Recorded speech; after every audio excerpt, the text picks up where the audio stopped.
Right now on your news channel, live at 6, Memphis police released body cam video of Tyree Nichols' arrest. 5 police officers face charges for his death. Now there are concerns the video could trigger violence around the country. Santa Barbara County breaks down the latest COVID numbers. Plus, will COVID vaccinations become more like getting a flu shot? And we have highlights of the SLO Cal Open surf contest now underway in Pismo Beach. Your news channel, live at 6, starts right now.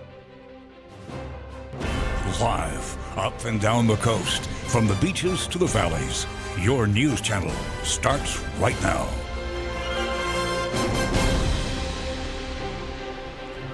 Good evening. I'm Beth Farnsworth. And I'm CJ Ward. The city of Memphis released police video from the violent arrest and beating of Tyree Nichols. We want to warn you, the video you're about to see is graphic and could be disturbing to some viewers. And we have chosen to only include a small portion of the video taken from a traffic camera that shows the scene from a distance. Nichols' death earlier this month led to second-degree murder charges against 5 police officers. Skylar Henry is in Memphis with the latest on the investigation and what Nichols' family is saying to the community. Police body camera video released Friday night shows Memphis officers brutally beating Tyree Nichols during a traffic stop nearly 3 weeks ago. Nichols died 3 days after the violent January 7th encounter. All 5 officers were fired and now face charges including second-degree murder, aggravated assault, and aggravated kidnapping. I want to say to the 5 police officers that murdered my son, you also disgraced your own families. The prosecutor says each former officer played a different role in Nichols' death, but that they are all responsible. Suffice it to say that we believe there was no ambiguity in the tape, and I think people will be able to judge for themselves. Before authorities released the footage, Nichols' family called for any protests to remain peaceful. We want peace. We do not want any type of uproar.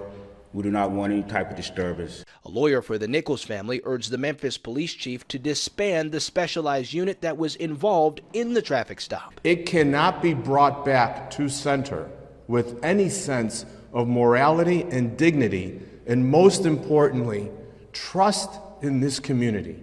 A funeral will be held next week for Nichols, who is a father, FedEx employee, and an avid skateboarder. Skylar Henry, Memphis, Tennessee. The city of Santa Barbara released a statement on Nichols' death that reads in part, quote, "The death of Tyree Nichols is appalling, tragic, and was unnecessary. The individuals involved have rightly been fired and criminally charged in the death of Tyree Nichols. There is no excuse for their actions," end quote. The statement also includes quotes from Police Chief Kelly Gordon and Fire Chief Chris Males. You can read more on our mobile app and website. The Santa Barbara Central Library downtown had to close for a few days to check air systems during construction. And News Channel reporter John Palmentary joins us live. And John, that means more community outreach. The library won't be open until next Tuesday while all this construction work is taking place and the building is being checked out. So the Library on the Go vehicle, which was just here by Kids World in Alameda Park in downtown Santa Barbara, is now on a heavier schedule.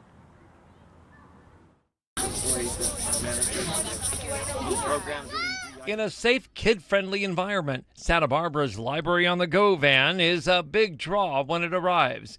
Weekly, it has many outreach locations. Often, it's parks. But for the next few days, it has a busier schedule. The main library has 3 projects going on right now, including a new elevator, office construction, and a new entrance plaza.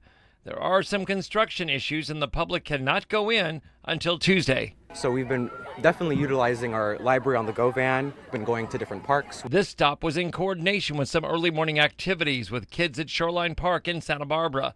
Those who have not seen it before often ask what books have been brought out and how does the staff choose what to bring to neighborhoods? We also have a lot of people that just live here, walk by, and they do their morning walks.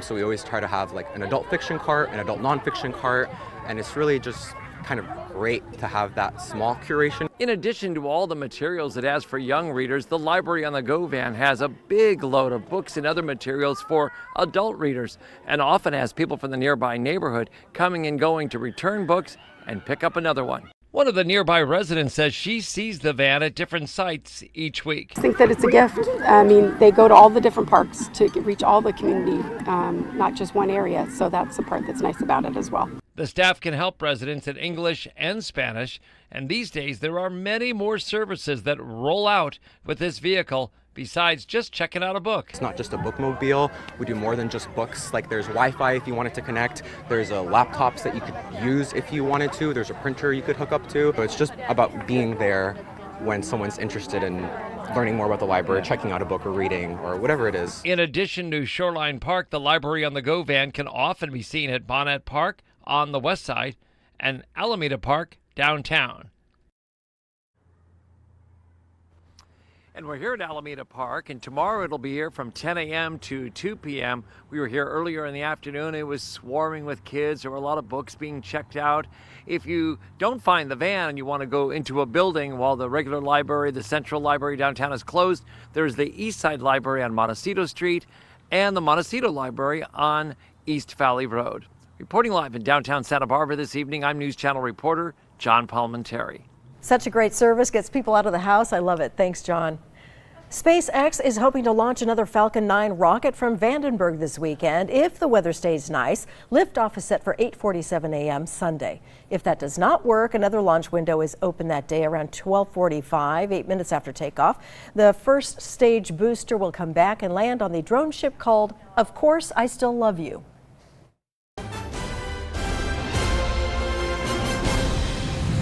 All right, let's toss it over now to Gabe Lenners, and we can see behind you, kind of, that we have a beautiful sunset out there right now. We really do. We caught it. I didn't know if we'd catch it or not, but we caught it on the camera. Let's take a look at that right now. Tepesquay Peak, beautiful evening.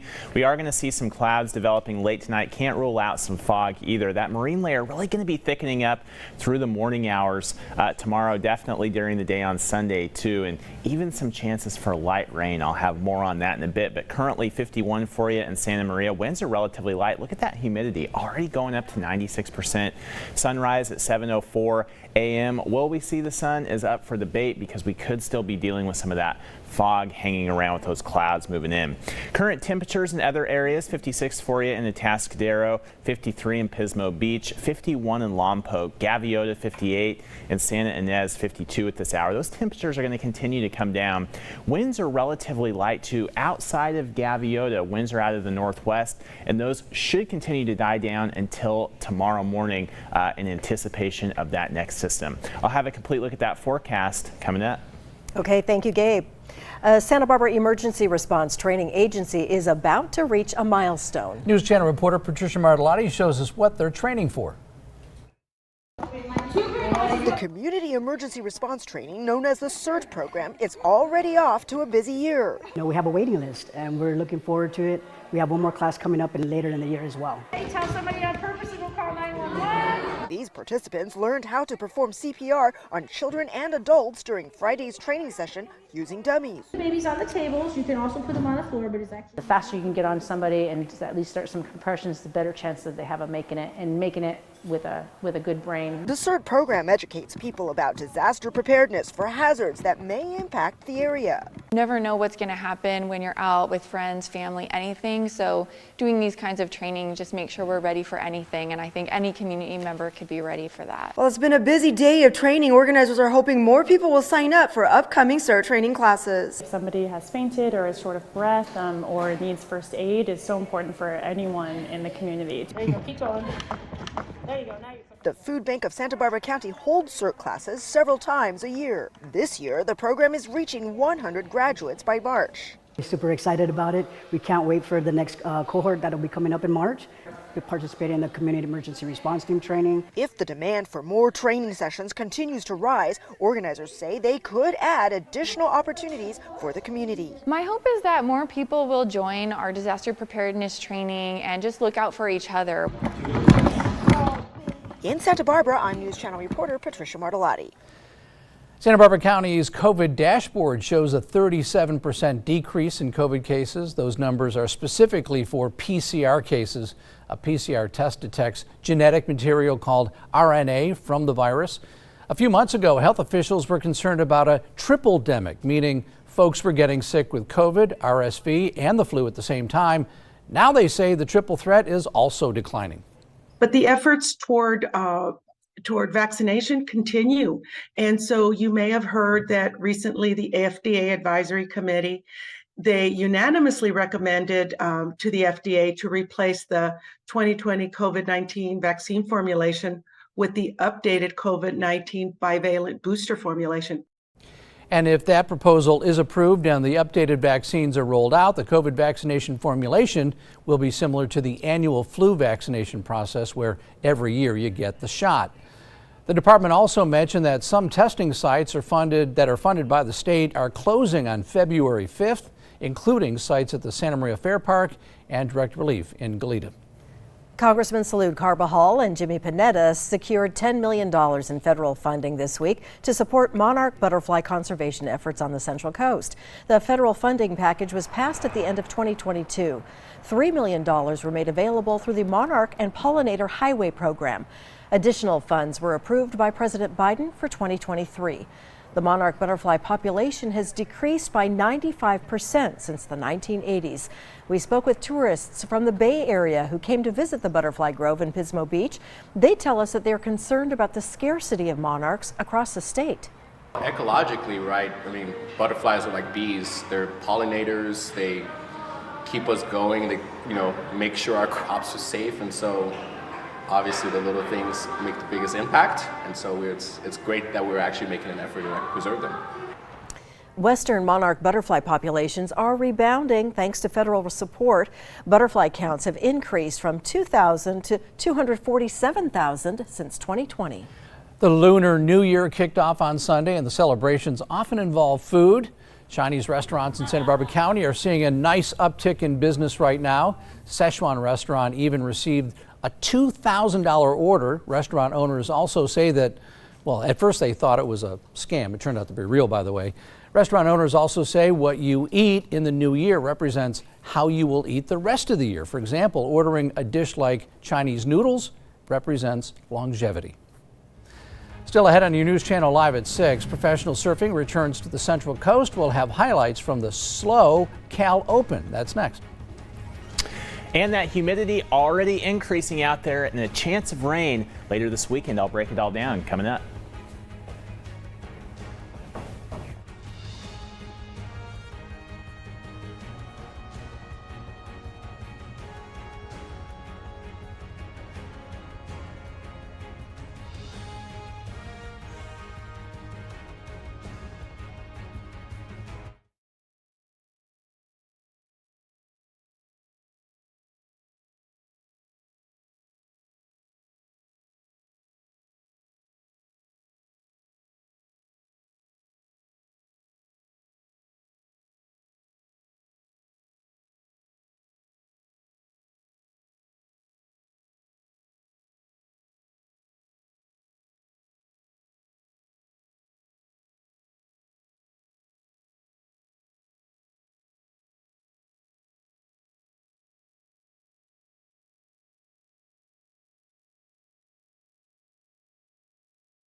Surf's up in Pismo Beach this week, where some of the best surfers around are hitting the waves. News Channel reporter Dave Alley spent the day in Pismo. He has highlights for us.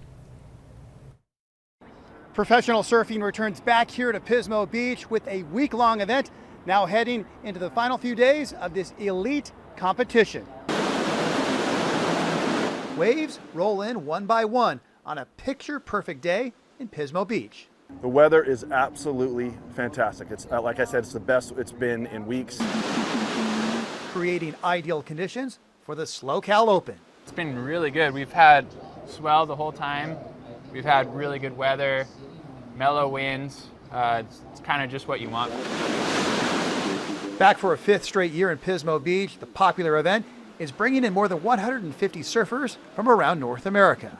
It's a World Surf League professional surf contest. These are young professionals trying to break through in the World Surf League's ranks. Who have been putting on quite a show all week long since the competition started on Monday. If there was an X game of surfing, these guys could probably be all involved in that, because they've been putting on some good rides. Big crowds have been coming out to check out the action below on the beach and above on the pier. It's like a stadium. You're just looking right down onto the surfers, which is perfect, which is absolutely perfect. Priority to red, trying to better. While the best seat in the house is to be there live, many more are doing so far away elsewhere. The live webcast is viewed by hundreds of thousands of people watching around the world, so it really puts a spotlight on our area of the Central Coast and hopefully brings future tourism to our area.